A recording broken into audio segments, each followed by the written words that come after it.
Hi friends, welcome to invest with Srinivas. So ఈరోజు మనం Israel and Iran war గురించి మాట్లాడుకుందాం సింపుల్గా. సో దాని గురించి కొద్దిగా ఎక్స్ప్లెయిన్ చేస్తాను మీకు. కొద్దిగా మీకున్న డౌట్స్లో కొన్ని డౌట్స్ అన్న క్లియర్ చేయగలుగుతా నాకు తెలిసినవి. సో ఒకసారి మనం క్లియర్గా మాట్లాడుకుంటే, ఫస్ట్ ఆ కంట్రీస్తో మనకున్న రిలేషన్ ఏంటి? సో ఆ కంట్రీస్లో వార్ జరుగుతుంటే మన స్టాక్స్ ఎందుకు రియాక్ట్ అవుతున్నాయి? సో అది మెయిన్ క్వశ్చన్ మనకి. సో ఇంకొకటి, మనం కొన్న స్టాక్స్ కంపెనీలు ఎత్తేస్తాయా, మన స్టాక్స్ జీరో అయిపోతాయా, ఓ 50%, 70% పడిపోతాయా మనం కొన్న దగ్గర నుంచి అని చాలా భయం ఉంటుంది మనకి. జనరల్గా రీటైల్ ఇన్వెస్టర్ అనే ఎవరికైనా సరే ఆ భయం ఉంటుంది. సో ఫస్ట్ మనం చేయాల్సిన పని ఏంటంటే, మనం కొన్న కంపెనీకి ఆ వారికి సంబంధం ఉందా లేదా అనేది మనకి క్లియర్గా తెలుసుకోవాలి. First thing, number one. Number two, ఆ కంపెనీ ఏ ప్రోడక్ట్ అయితే తయారు చేస్తుందో ఆ ప్రోడక్ట్ మీద ఫస్ట్ మనకి నమ్మకం ఉండాలి. ఆ కంపెనీలో ఇన్వెస్ట్ చేస్తున్నాం కాబట్టి ఆ కంపెనీ, జనరల్గా ఆ కంపెనీని మనం అనలైజ్ చేసే బై చేయాలి. సెకండ్ థింగ్, మనం కొన్న తర్వాత స్టాప్ లాస్ అనేది పెట్టడానికి ఎట్టి పరిస్థితుల్లో వీల్లేదు. నేను ఎందుకు చెప్తున్నానంటే, స్టాప్ లాస్ అనేది మన ప్రైస్కి పెట్టకూడదు, కంపెనీకి పెట్టాలి. కంపెనీలు 500 ఉన్నాయి, 500 5000 ఉన్నాయి. కంపెనీస్ నెంబర్ ఆఫ్ ఉన్నాయి, ఇండియన్ కంపెనీస్ లిస్టెడ్ అయినాయి. సో వాటిల్లో మనం స్టాప్ లాస్ పెట్టుకోవాలి. మనం కొన్న కంపెనీలో స్టాప్ లాస్ అస్సలు పెట్టకూడదు. సో అది ఎందుకు పెట్టకూడదో కూడా మీకు క్లియర్గా చెప్తాను. సో అంటే నేను బేసిక్లీ స్టాప్ లాస్ అనేవి పెట్టను. సో లాస్ అసలు బుక్ చేయను. సెకండ్, ఇప్పుడు అసలు ఆ వార్కి మనకి సంబంధం ఏంటి, మార్కెట్స్ ఎందుకు పడి అనేది ఒకసారి క్లియర్ చేయాలి. అసలు అసలు రిలేషన్ ఏంటి? ఫస్ట్ ఆఫ్ ఆల్, ఆ వార్కి మనకి ఎటువంటి సంబంధం లేదు. రైట్, అది మీకు తెలుసు, నాకు తెలుసు. సో బిజినెస్ ఏమన్నా ఇదవుతుందా, వాళ్ళతో మనకి మంచి బిజినెస్ ఉంది, ఆ బిజినెస్ ఇప్పుడు కట్ ఆఫ్ అయిపోద్ది, west side business cut off అయిపోద్ది, మన జీడిపి తగ్గిపోద్ది అనుకుంటా కూడా లేదు. అది ఎందుకో మీకు క్లియర్గా ఇప్పుడు చూపిస్తాను. సో మనం సింపుల్గా గూగుల్ ఓపెన్ చేద్దాం. గూగుల్ ఓపెన్ చేసి ఇండియా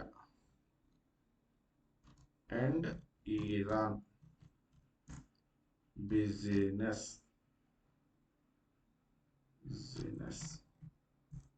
ఇన్ బిలియన్స్.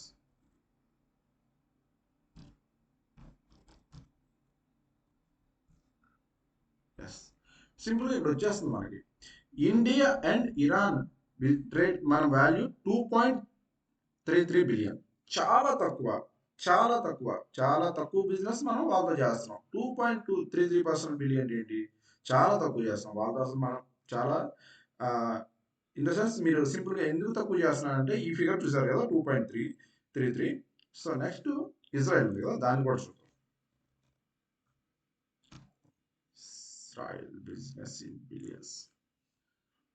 సో వీళ్ళతో 6.05 బిలియన్స్. ఓకే, 6.05 బిలియన్స్ వీళ్ళతో బిజినెస్ చేస్తున్నాం. ఓకే, ఇక్కడ వరకు బాగానే ఉంది కదా. Next USA.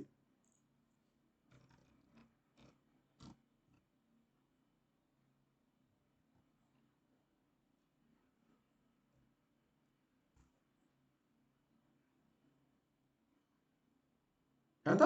191.8 బిలియన్స్. అదవుతుందా మీకు? మనం ఎంత బిజినెస్ చేస్తాం కొన్ని కంట్రీస్తో, ఈ కంట్రీస్తో మనం ఎంత బిజినెస్ చేస్తాం. దాంతోనేమో 2 బిలియన్స్ చేస్తాం ఏదో ఇరాన్తో. ఇజ్రాయెల్తో 6 బిలియన్స్ చేస్తాం. యుఎస్తో ఎంత చేస్తాం? 191 బిలియన్ బిజినెస్ చేస్తాం. సో దేనికి యుద్ధం జరిగితే ఫరక్ పడుతుంది చెప్పండి, ఒక సింపుల్ లాజిక్. దేనికి? మనకి ఎటువంటి ఇబ్బంది లేదు. దాని ద్వారా ఒకటి రెండు కంపెనీలు ఉంటాయి అంతే, ఒకటి రెండు కంపెనీలతో కొంచెం ఎక్కువ బిజినెస్ చేస్తాయి. అది ఆయిల్ అయి ఉండొచ్చు, సంథింగ్ వగేరా వగేరా, సంథింగ్ వేరే అయి ఉండొచ్చు. బట్ అసలు ఆ 2.2 బిలియన్, 6 బిలియన్, ఈ 191 బిలియన్తో మీరు కంపేర్ చేసి చూడండి, చాలా తక్కువ. సో ఫస్ట్ మీకు ఇక్కడ క్లారిటీ వచ్చేసింది, అది ఫరక్కే పడదు. వాళ్ళు చంపుకున్నా ఏం చేసుకున్నా, అసలు వాళ్ళు భూస్థాపితం అయిపోయినా మన ఇండియాకి ఫరక్కే పడదు. ఇక్కడికి క్లియర్ కదా మీకు. ఇంకొకటి, వాళ్ళతో వేరే కంట్రీలు కలిసి అంటే ఇటు పక్క ఇటు యుఎస్ ఇన్వాల్వ్ అయ్యి మనం ఫస్ట్ మనం ఎవరితో రిలేషన్ మెయింటైన్ చేస్తున్నామో అది పక్కన పెట్టండి. బిజినెస్ పరంగా చూసుకుందాం. దాంతోనేమో ఇరాన్తోనేమో 2% బిజినెస్ చేస్తున్నాం. ఇజ్రాయెల్తో 6 బిలియన్ బిజినెస్ చేస్తాం. యుఎస్ఏతో 191.8 బిలియన్ బిజినెస్ చేస్తాం. ఇక్కడ ప్రాబ్లం ఎక్కడంటే యుఎస్ఏ మీద యుద్ధం జరిగితే మనం భయపడాలి. ఎందుకంటే ఎక్కువ మనం వీళ్ళతో వ్యాపారాలు చేస్తాం కాబట్టి వాళ్ళు సరిగ్గా లేకపోతే మన వ్యాపారం సరిగ్గా అవ్వదు. సో ఇది క్లియర్. వాళ్ళు ఎంత చేసుకున్నా 2 బిలియన్ ఫరకే పడదు, 6 బిలియన్ ఫరకే పడదు మనకి. ఇక్కడ వరకు మీరు ఆ భయం అయితే వదిలేయండి. దాంతో సంబంధించిన భయం అయితే వదిలేయండి. ఆ యుద్ధంతో సంబంధించిన భయం అయితే రిలాక్స్ అయిపోండి. నెక్స్ట్ మన మార్కెట్స్ వచ్చేసి ఆ, దీని గురించి మీరు ఆలోచించి ఈ ఏదైతే ఉందో ఈ ఆ, ఇక్కడ ఇరాన్ కదా, ఇరాన్ బిజినెస్ ఈ 2% బిజినెస్ 1.8% బిజినెస్ కోసం ఆలోచించి మీ స్టాక్స్ అయితే లోలో అమ్ముకోమాకండి. ఫస్ట్ థింగ్ మీరు కొన్న స్టాక్స్ కి దీనికి సంబంధమే లేదు. అర్థమవుతుందా? మీరు కొన్న స్టాక్స్ కి ఈ యుద్ధానికి సంబంధమే లేదు. ఆ కంపెనీలు రేపో మాపో ఎత్తేయట్లేదు. ఫస్ట్ థింగ్ మీరు తెలుసుకోవాల్సింది. నెక్స్ట్ ఒకసారి మనం దీనిలోకి వెళ్దాం నిఫ్టీ. సో మనం జనరల్గా మనం ఇంతకుముందు ఒక స్ట్రాటజీ వేసాము. ఏదైతే కపుల్ హ్యాండిల్ వేసామో ఆ స్ట్రాటజీ జనరల్గా ఇక్కడ నుంచి తీసుకొని ఇక్కడ తీసుకెళ్ళి మనం సింపుల్గా ఇక్కడ పెట్టేసాం. యా, ఎగ్జాక్ట్గా ఇక్కడ పెట్టాము. మన టార్గెట్ ఇది రీచ్ అయిపోయింది. ఇక్కడ టార్గెట్ రీచ్ అవ్వగానే జనరల్గా సెల్ చేస్తారు. ఎవరైతే నిఫ్టీలో పొజిషన్లు ఉంటాయి చూసారా, ఫండ్ వాళ్ళు చేస్తారు కదా, వాళ్ళు బిగ్ ప్లేయర్స్ అంటే మన ఇండియానే వాళ్ళు నడిపించగలరు అనమాట. సో అంత బిగ్ ప్లేయర్స్ మన ఇండియన్ గవర్నమెంట్నే నడిపించగలగల మనీ ఉంది వాళ్ళ దగ్గర, F&O ప్లేయర్స్ దగ్గర. సో వాళ్ళు సింపుల్గా అక్కడ సెల్ చేస్తారు. వాళ్ళకి ఇంకా ఇది ఎలా ఉంటుందంటే ఈ ఏరియా ఏదైతే ఉందో ఇదంతా కూడా వాళ్ళకి బెనిఫిట్ అనమాట. ఏ వార్ ఏదైతే ఉందో అది బెనిఫిట్. కొంతమంది ఉంటారు హెచ్ఎన్ఎస్, కొంతమంది ఉంటారు, కొంతమంది రీటైలర్స్ ఉంటారు. వాళ్ళు ఏం చేస్తారంటే కొన్ని కొన్ని ఓకే శ్రీనివాస్, నిఫ్టీలో ఫాల్ వస్తుంది కదా, నిఫ్టీలో మేజర్ ఏంటంటే సింపుల్గా హెచ్డిఎఫ్సి, రిలయన్స్. రిలయన్స్ ఎందుకంటే ఆయిల్ మార్కెటింగ్ కంపెనీ కాబట్టి ఆయిల్కి సంబంధించింది. అది దాని మీద పొజిషన్లు ఎవరైతే ఉంటాయో వాళ్ళు గట్టిగా పొజిషన్లు ఉంటాయి. ఎందుకంటే కొన్ని క్రోర్స్లో పొజిషన్స్ ఉంటాయి. సో అది పడుతున్నప్పుడు దానికి ఎంటీఎం లాస్ అనేది కవర్ చేసుకోవడానికి వాళ్ళు ఏం చేస్తారంటే తీసుకెళ్ళి ఏదైతే డాబర్ ఉంది వేరే సెక్టర్, ఆ డాబర్లో ఉన్న పొజిషన్లు అమ్మి, సో ఆ పొజిషన్లు అమ్మినప్పుడు ఆ మనీ తీసుకొచ్చి రిలయన్స్లో పెడతారు ఈ పొజిషన్ కాపాడుకోవడానికి. సో అలాంటప్పుడు ఇక్కడ ప్రెషర్ పడుతుంది, వేరే సెక్టార్ ఏదైనా పాజిటివ్ సెక్టార్ ఏదైతే ఉందో దాని మీద ప్రెషర్ పడుతుంది. సో ఆ ప్రెషర్ పడినప్పుడు ఏమవుతుందంటే అది కిందకు వస్తుంది. కిందకు వచ్చినప్పుడు సెల్లింగ్ ప్రెషర్ ఆటోమేటిక్గా రీటైలర్స్కి కంగారు పడిపోయి అమ్మో ఇంకా పడిపోద్దేమో అని చెప్పేసి అమ్మేస్తారు. వీళ్ళు దేనికి అమ్మారు దాన్ని? మెయిన్ థింగ్ ఏదైతే రిలయన్స్ ఉందో దానిలో ఎక్కువ పొజిషన్లు ఉండటం వల్ల వాళ్ళు తీసుకొచ్చి ఆ మనీ తీసుకొచ్చి ఈ లాస్ కవర్ చేయడానికి పెడతారు. ఈ లాస్ కవర్ చేయడం పెట్టినప్పుడు దానిలో ప్రెషర్ వస్తుంది. దానిలో ప్రెషర్ వచ్చినప్పుడు సో కొంతమంది రీటైలర్స్ ఏం చేస్తారంటే దాన్ని ఇంకా సెల్లింగ్ ప్రెషర్లో పెడతారు, స్టాప్ లాస్లో పెడతారు. జనరల్గా చాలా మంది retail peoples 85%, 90% people stop loss పెట్టి కూర్చుంటారు. ఇక ఇది కట్టేయిందంటే ఇంకా వెళ్ళిపోద్ది. అప్పుడేమవుద్ది, స్టాప్ లాస్ కొద్దిగా హిట్ అవ్వగానే వీళ్ళు సెల్ చేస్తారు కదా, కొద్దిగా హిట్ అవ్వగానే ఏమవుద్ది, ఇంకా డౌన్ అయిపోద్ది. ఇంకా సెల్ జోన్లోకి వెళ్ళిపోతాయి కదా, స్టాప్ లాస్ హిట్ అవ్వగానే ఇంకా సెల్ జోన్, అప్పుడు ఇంకా ప్రెషర్ పడుతుంది. అలాగే ఒక స్టాక్ నుంచి ఒక స్టాక్ ఏదైతే పాజిటివ్ ఉందో ఆ పాజిటివ్లో అమ్మేసి ఆ స్టాక్ని అమ్మేసి ఆ మనీ తీసుకొచ్చి ఈ ఎంటీఎం లాస్ ఏదైతే ఉందో దానిలో పెడతారు ఈ పొజిషన్లో ఈ F&O ప్లేయర్స్. సో అందువల్ల ఏమవుతుందంటే మార్కెట్ అనేది కంప్లీట్గా అన్ని సెక్టార్లో మనీ అనేది డ్రాగ్ అయిపోయి కొన్ని సెక్టార్ ఏదైతే బాగా డ్రాగ్ అవుతున్నాయో ఎక్కువ పొజిషన్లు ఉన్నాయో దానిలోకి వెళ్తాయి అనమాట. సింపుల్గా మీకు ఇప్పుడు ఇది మీకు అర్థమైంది కదా, ఎందుకు మార్కెట్ మొత్తం పడిందో మీకు క్లియర్గా అర్థమైంది కదా. ఏదైతే మేజర్ స్టాక్ ఉంటుందో దానిలో ఎక్కువ పొజిషన్లు ఉంటాయి, దానికి ఎంటీఎం పొజిషన్ అని ఉంటుంది. లాస్ అవుతున్నప్పుడు దానికి మనీ కట్టాల్సి వస్తుంది బిగ్ ప్లేయర్స్. ఆ బిగ్ ప్లేయర్స్ మనీ కట్టాల్సి వాళ్ళకి వేరే పొజిషన్లు ఉంటాయి, వేరే స్టాక్స్లో ఒక స్టాక్లో పెట్టుకోరు కదా. పాజిటివ్ ఉన్న స్టాక్లో అమ్మి సెల్ చేయాలి కదా, మళ్ళీ అక్కడ అమ్మి ఆ డబ్బులు తీసుకొచ్చి ఎక్కువ లాస్ ఎక్కడ అవుతుందో అక్కడ పెడతారు. ఆ లాస్ అనేది డబ్బులు కడతారు. సో కట్టినప్పుడు అక్కడ ప్రెషర్ ఉంటుంది, ఇక్కడ ప్రెషర్ ఉంటుంది. సో అందువల్ల ఏంటంటే మార్కెట్ అనేది డౌన్ అవుతుంది. ఇక్కడ వరకు క్లియర్ కదా. సో ఇది అయిపోయిన తర్వాత రిలయన్స్ ఎక్కడ ఉందో చూద్దాం సింపుల్గా మీకు. రిలయన్స్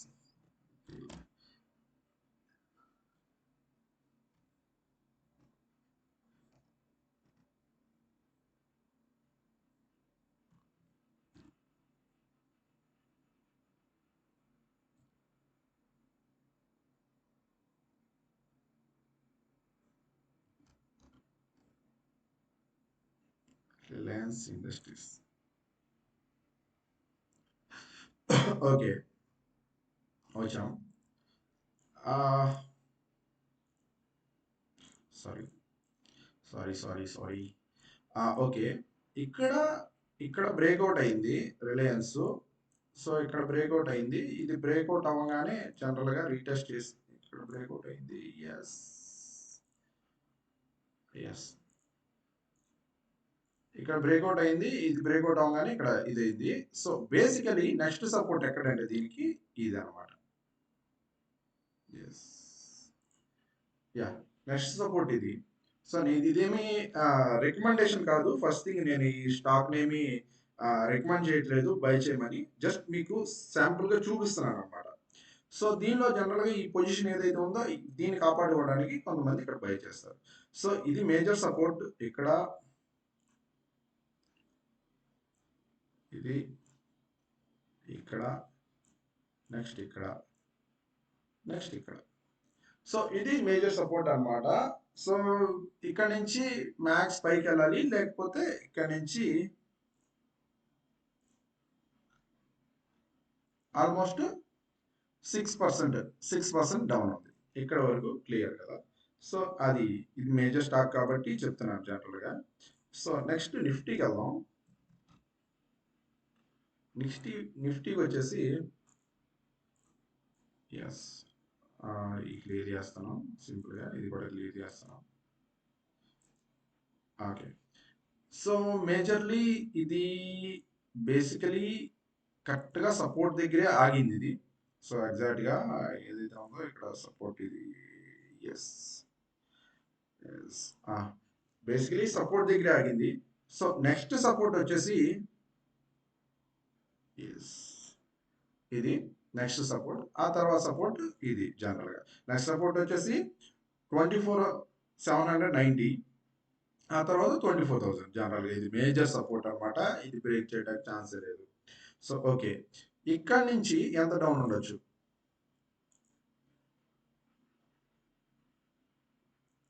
4.8%. జనరలీ ఇప్పుడు ఏదైనా సరే, ఇప్పుడు మనం ఇంతకు ముందు కూడా క్లియర్గా మీకు చూపిస్తాను ఎంత ఫాలో అవుతుంది ఏంటి అనేది. అది దాన్ని బట్టి కూడా మీకు క్లియర్గా ఒక అవగాహన వచ్చేస్తుంది. సో జనరల్గా ఇక్కడ హై ఫామ్ చేసింది. ఎప్పుడైనా నిఫ్టీ ఒక హై ఫామ్ చేసిందంటే అది రియాక్షన్ ఎంతవరకు ఉండొచ్చు అనేది కూడా మీకు తెలియాలి కదా. సో ఫస్ట్ ఇక్కడ హై ఫామ్ చేసింది, అక్కడి నుంచి 11% ఫాల్.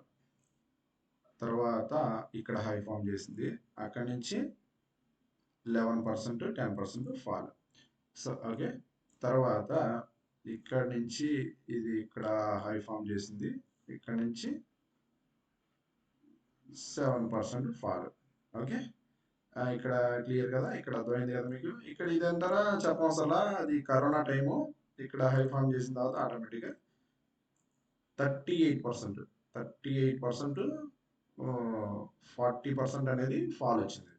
సో వన్స్ ఫాల్ వచ్చింది, ఇది ఎన్నో రోజులు లేదు, తర్వాత మంచి ర్యాలీ జరిగింది. ఆ విషయం మీకు తెలుసు. ఎప్పుడైనా ఒక మంచి ఫాల్ వచ్చిందంటే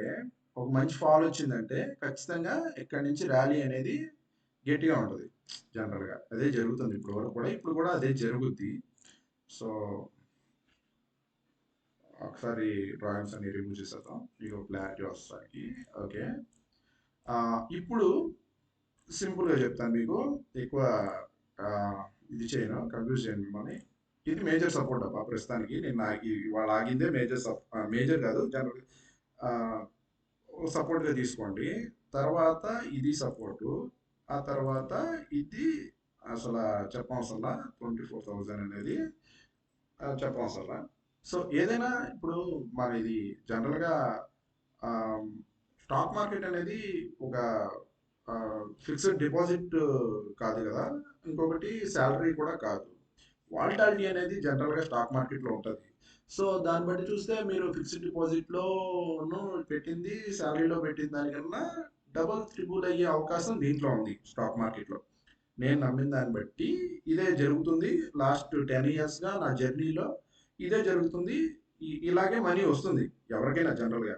ఇలాంటి టైంలో మనీ ఉన్నవాళ్ళు, ఐ మీన్ కొత్తగా ఫ్రెష్గా మనీ ఉన్నవాళ్ళు లక్కీ అనమాట, అంటే బెస్ట్ టైం టు ఇన్వెస్ట్ అనమాట. సో ఆల్రెడీ ఇన్వెస్ట్ చేసిన వాళ్ళు, సో మనం తక్కువకి అమ్మాల్సిన అవసరం లేదు జనరల్గా. ఆ, తక్కువకి సెల్ చేయాల్సిన అవసరం అవసరం లేదు. ఎందుకంటే ఈ జనరల్గా ఈ వాలిటాలిటీ అనేది common.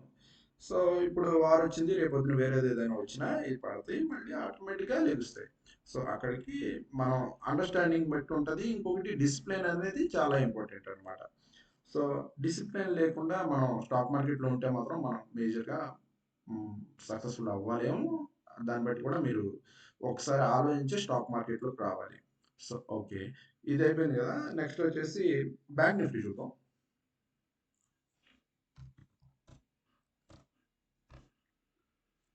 Nifty bank actually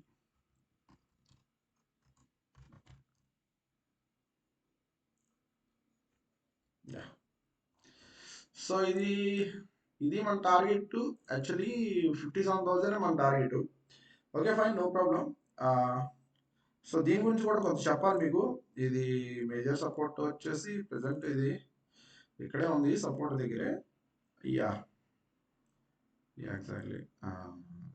okay, అది సపోర్ట్ దగ్గర ఉంది. ఇక్కడ నుంచి పైకి వెళ్ళిపోద్దని చెప్పను, బట్ నెక్స్ట్ సపోర్ట్ ఇది. ఇది పవర్ఫుల్ సపోర్ట్ 49,600 అనేది మంచి సపోర్టు. అక్కడ వస్తే మంచి, అంటే మన వాళ్ళంతా పొజిషన్లు తీసుకుంటారు జనరల్గా. సో దీని గురించి మీకు ఎక్స్ప్లెయిన్ చేయాలి. బ్యాంక్ నిఫ్టీ నిఫ్టీ గురించి క్లియర్గా మీకు సింపుల్గా చెప్తాను. నిఫ్టీ బ్యాంక్ ఇది. సో పిఈ వచ్చేసి 14.5 పిఈ నడుస్తుంది. నేను ఆల్రెడీ మీకు పోస్ట్ చేశాను గ్రూప్లో, మన వాళ్ళ గ్రూప్లో పోస్ట్ చేశాను. సో 14.5 పిఈ నడుస్తుంది. ఈ వెరీ గుడ్ అనమాట ఇప్పుడున్న సిచ్యువేషన్స్లో. మీకు ఒకసారి పిఈ రేషియో చూస్తే చూసారా, లోయెస్ట్ ఎవర్ పిఈ లాస్ట్ 1 ఇయర్లో లోయెస్ట్ ఎవర్ పిఈలో నడుస్తుంది 14.5. 14.5 మీడియం పిఈ వచ్చేసి 15.4. Yes right. నెక్స్ట్ లాస్ట్ 3 ఇయర్స్గా చూస్తే లోయెస్ట్ ఎవర్. లాస్ట్ 5 ఇయర్స్గా చూస్తే లోయెస్ట్ ఎవర్. లాస్ట్ 10 ఇయర్స్గా చూసినా లోయెస్ట్ ఎవర్.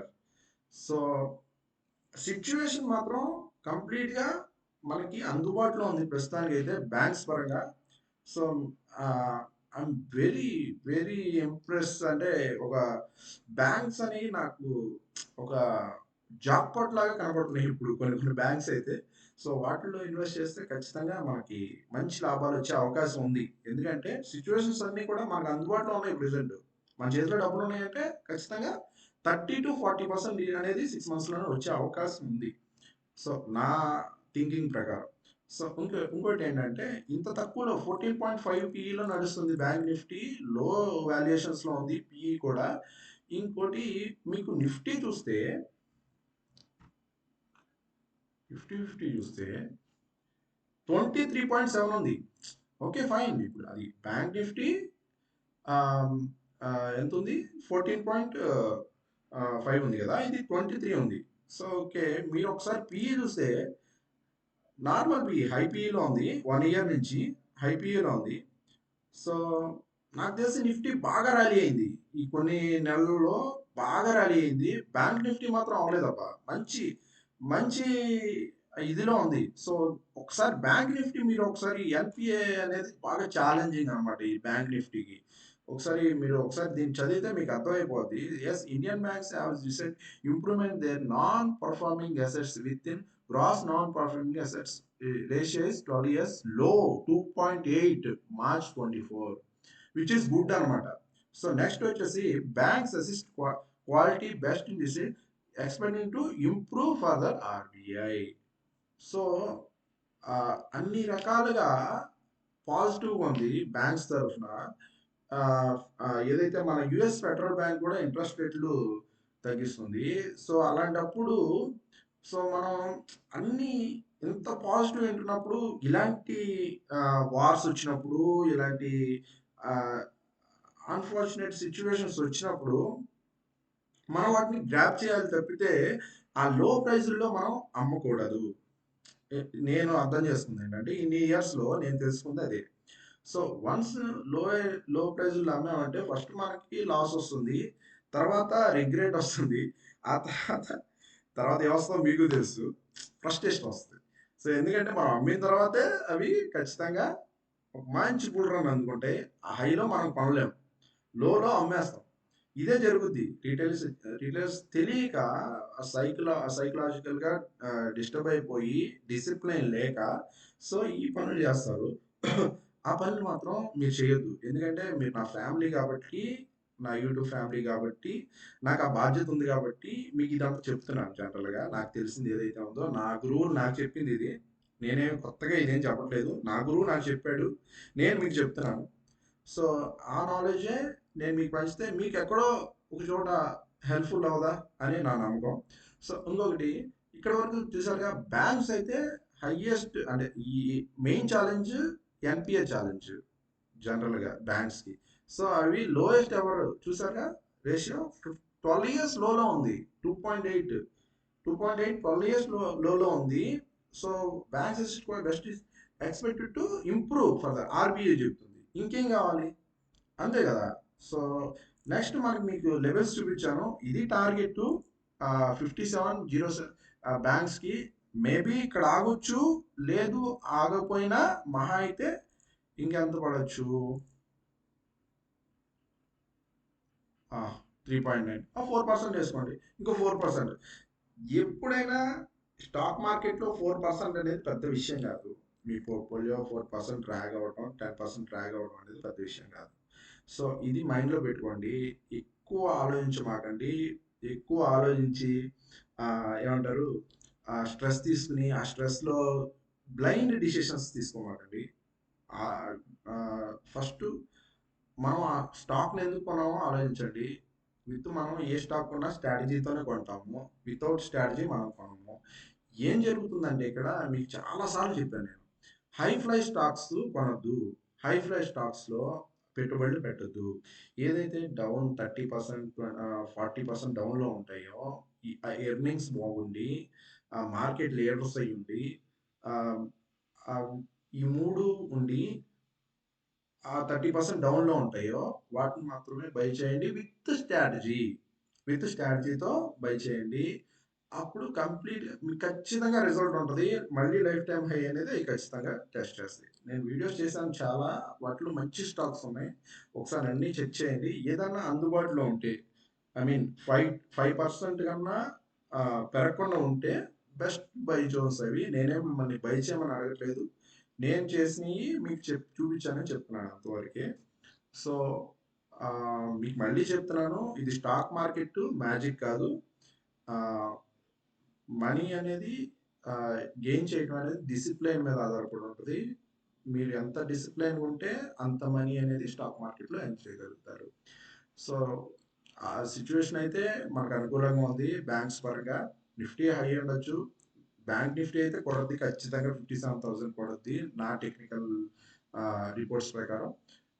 మీరు కూడా ఒకసారి గ్రాఫ్ చెక్ చేయండి. స్టాక్స్ ఏదైతే స్టాక్స్ డౌన్లో ఉన్నాయో వాటిల్లో పెట్టుబడులు పెట్టడానికి మంచి పొజిషన్ ఇది. సో మంచి సిచ్యువేషన్ ఇది. So so that's it. War గురించి మర్చిపోండి కంప్లీట్గా. ఫోకస్ ఆన్ యువర్ లో హై ఎర్నింగ్స్ స్టాక్స్, లో valued under valued stocks, high earnings, undervalued. Okay. Thank you so much. Love you all.